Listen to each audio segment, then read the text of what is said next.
This is the Euroflex M2r. We've had this for quite a long time now, much more than a year. And honestly, we don't use it that often. But when we use it, it's pretty good. It's very light. I did my review before when we first got it.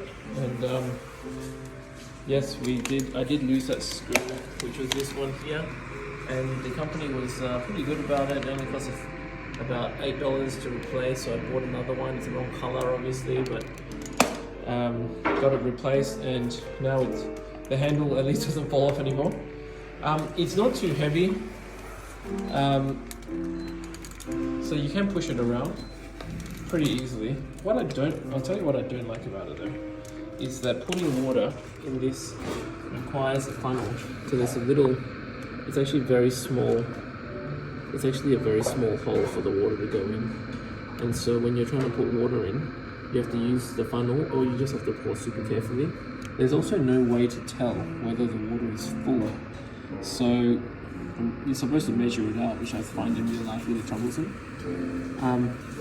Apparently it's dangerous to overfill, but I'm not sure how you're supposed to know what the level is. And you can't tell really how much water is in there until you run out. You're also supposed to use distilled water, which I have not been doing most of the time, but we did buy some more distilled water. Like I said before, the floor is it's kind of nice and dry after you've steamed it, so that's good. And it's actually really easy to get the cloth off when you're finished, because you just peel it off. It's a great design. Overall, the cable is probably a little bit short for our house.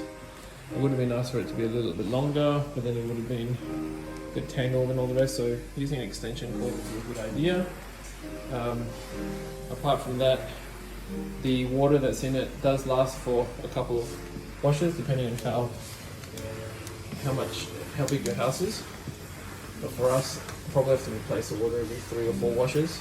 And you can see how the water,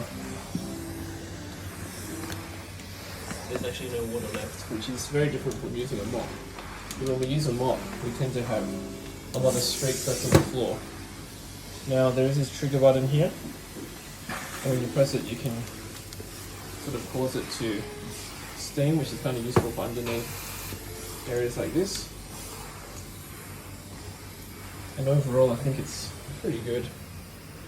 So one last thing to say is that the handle here is made of plastic. This feels like this might break one day, but the rest of it seems really solid. So overall, it's a pretty good steam machine. The last time I used a steam machine was decades ago, when we had one of the older styled ones where you'd have to push it around, and the body was separate from the actual head.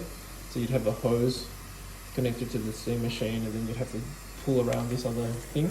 Whereas with the newer ones, everything's in the head. So the good thing about that is that there's less to lug around, but the bad thing about it is that you do have to use quite a bit of force to push it around.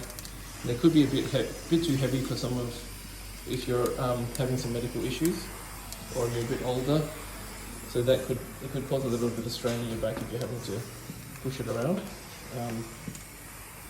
One benefit though of having the water and everything in the head is that it actually does tend to weigh down and put some pressure on the ground without you having to push down too hard. So you do get the mopping action is quite good without having to push down because it's heavy.